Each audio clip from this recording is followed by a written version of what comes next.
उत्तर प्रदेश का निकाय चुनाव इस बार बेहद ही दिलचस्प है। जहां एक तरफ समाजवादी, भारतीय जनता पार्टी, तमाम अन्य राजनीति पार्टियां जोर लगा रही, उसी में सुबह साहब भी लगातार दौड़ में है। हमारे साथ बात करने के लिए मौजूद हैं सुहेलदेव, भारतीय समाज पार्टी के राष्ट्रीय अध्यक्ष हैं। ओम प्रकाश राजभर, लगातार दौरे पर दौरे आप कर रहे हैं, बैठ रहे नहीं हैं। क्या लग रहा है कि कुछ सीटें आ रही हैं पाले में सर? देखिए, जिस तरह का जनता का रुझान भारतीय समाज पार्टी के प्रत्याशियों के साथ देखने को मिला, कार्यक्रम में जाने पर 4,000, 5,000, 3,000, 2,000 लोग अपने से आकर के नगर पंचायत में, पालिका में जब लोग जुट रहे हैं, तो कहीं न कहीं एक रुझान है और उम, सुर में सुर मिला रहे हैं। अच्छा, पहले चरण का जो दिन था वो सभी ने देखा, मतदान का प्रतिशत जो था बहुत ही कम था अगर हम यहाँ की बात करें। दूसरे चरण का आज मतदान का दिन है, तो क्या लग रहा है कुछ संभावनाएं बढ़ेंगी आगे? कुछ प्रगति हो सकती है। देखिए, 2-3 चीज़ें आ रही हैं जो क्षेत्र में जाने पर। एक तो प्रत्याशियों का चयन गड़बड़ होने की वजह से, चाहे वो सपा का हो, चाहे बसपा का हो, चाहे किसी दल का हम देख रहे हैं, तो आपसी लड़ाई को लेकर के जैसे सपा ने कहीं-कहीं सिंबलें नहीं दिया है और कहीं सिंबल दिया है तो उनके खिलाफ फिर दूसरा भी गुट जो है। हाँ, तो ये टनाटन बदलते हैं खटाखट उसी में मामला बिगड़ गया। सपा का पोलिंग परसेंटेज, बसपा का भी पोलिंग परसेंटेज वही है और बीजेपी में भी वही बात है। ऐसा नहीं है कि बीजेपी अछूती है, बीजेपी में भी प्रत्याशियों को लेकर के बहुत उठापटक है। अच्छा, अखिलेश यादव जिस तरीके से जनसभाएं कर रहे हैं, वो चाहे हम उत्तर प्रदेश की बात करी जाए, कर्नाटक की बात करी जाए, तमाम जगहों पर वो पहुंचे हैं, तो लग रहा है कि साइकिल चलेगी। अब कर्नाटक में तो चुनाव हो रहा था, चुनाव नहीं लड़े, चलेगी कहाँ से?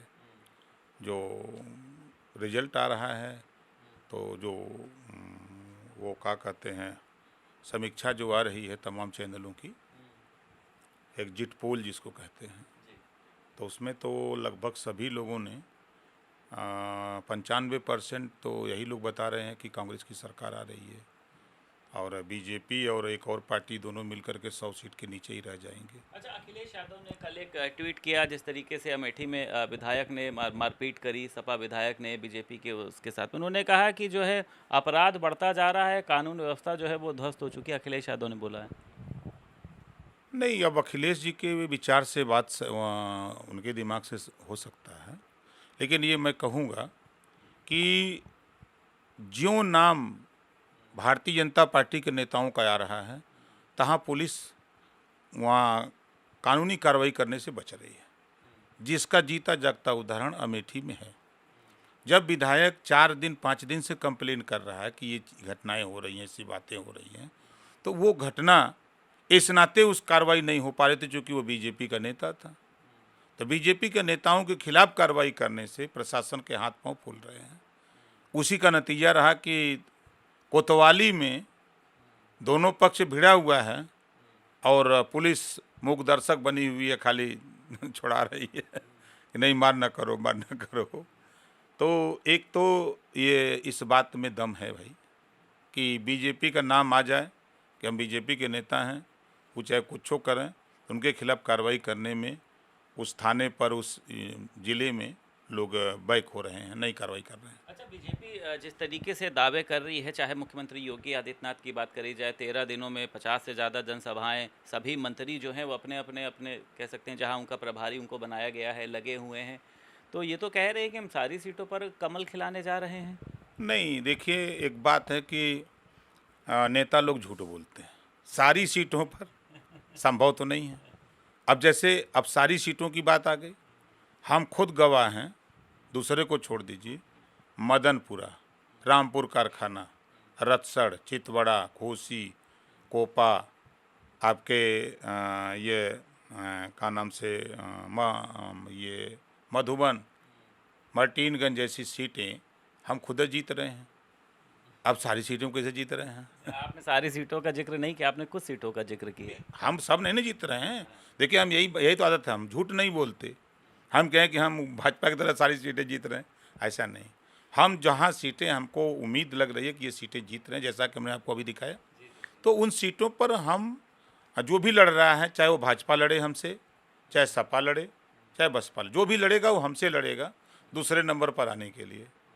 और शिवपाल यादव की बात करी जाए, रामगोपाल यादव की बात करी जाए, स्वामी प्रसाद मौर्य की बात करी जाए, लगातार ये लोग जो हैं वो लगे हुए हैं जनसभाएं करने में, प्रचार प्रसार करने में। कुछ असर दिखने वाला है? देखिए, स्वाभाविक है, माननीय शिवपाल यादव जी अगर जा रहे हैं तो कार्यकर्ताओं में जोश आ जाता है। थोड़ा वो जो वोट का, पार्टी के वोट का परसेंटेज बढ़ जाता है। लेकिन पार्टी से टूटे भी बहुत लोग हैं, बहुत लोग भारतीय जनता पार्टी में शामिल हुए। खुद शिवपाल यादव के वो करीबी रहे हों, चाहे अखिलेश यादव के करीबी रहे हों, 7-7 बार के जो विधायक हैं वो लोग भी भारतीय जनता पार्टी में। इतना बिखराव क्यों देख रहे हैं आप समाजवादी पार्टी में? देखिए, इस समय नेता लोग, खास तौर से नेताओं की बात करें तो ये खाली अपना लाभ देख रहे हैं। जनता के बीच में भाषण तो जनता का देते हैं, लेकिन ये अपना लाभ कहाँ मिल जाए कि हम एमएलए बन जाएं, मंत्री बन जाएं, सांसद बन जाएं, फिर दिल्ली में हम पहुंच जाएं।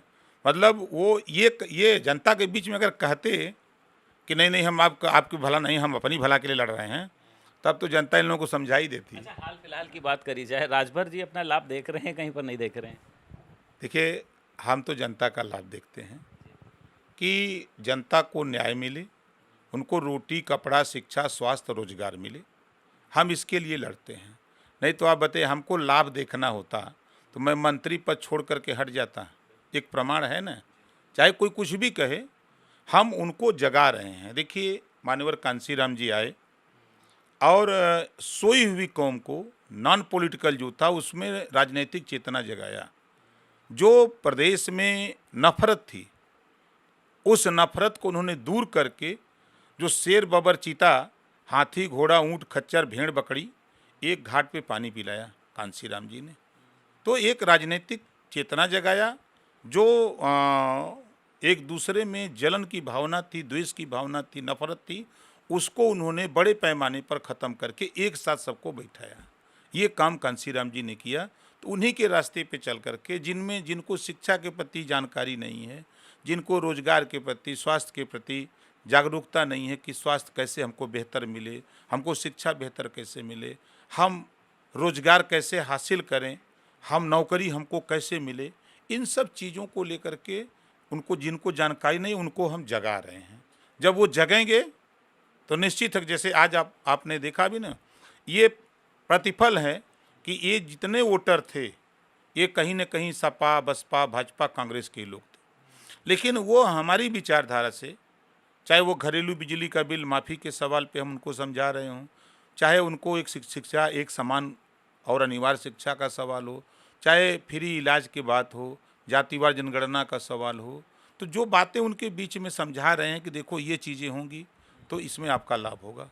तो जब उनका लाभ होगा तो हमारा भी लाभ अच्छा, होगा। राजभर जी, इन दिनों एक फिल्म जो है वो बहुत चर्चा में बनी हुई है, द केरल स्टोरी। केरल की फिल्म है, उसमें लव जिहाद, धर्मांतरण, तमाम ऐसे मुद्दों को दिखाया गया है। बीजेपी शासित राज्यों में टैक्स फ्री किया जा रहा है, यूपी में भी किया गया है। कल मुख्यमंत्री योगी आदित्यनाथ कैबिनेट के साथ इसको देखेंगे।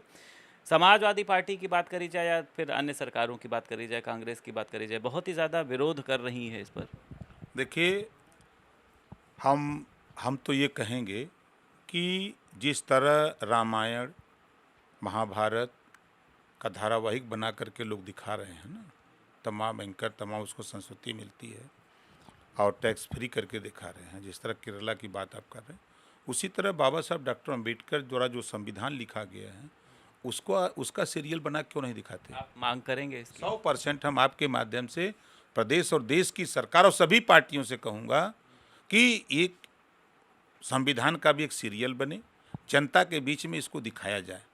और जब जनता ये समझेगी कि संविधान में बाबा साहब डॉक्टर अंबेडकर जी ने फला फला आर्टिकल में हमारे लिए क्या लिखा है, जो हमको गुमराह किया जाता है, जिस दिन वो जानेगा तो वो अपने हक के लिए लड़ेगा। और जो जिस तरह का आपने केरला पे सवाल किया, ये तो देखिए, जो महंगाई चरम पे है उससे ध्यान भटकाने के लिए, जो बेरोजगारी है उससे ध्यान भटकाने के लिए, जो शिक्षा इतनी महंगी होती जा रही है, गरीब नहीं पढ़ पाएगा, उससे ध्यान भटकाने के लिए, ये मूल बिंदुओं से ध्यान भटकाने के लिए कभी केरला की बात आती है, तो कभी जय श्री राम की बात आती है, तो कभी जय बजरंगबली की बात आती है।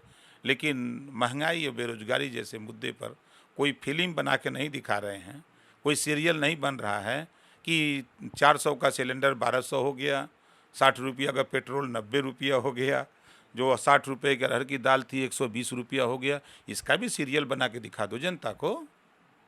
ठीक है, बहुत शुक्रिया सर हमसे Thank बात you. करने के लिए।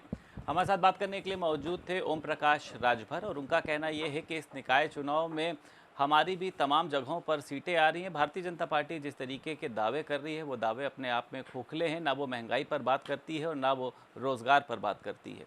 लखनऊ से वीडियो जर्नलिस्ट अमीश मिश्रा के साथ संदीप खेर, भारत समाचार।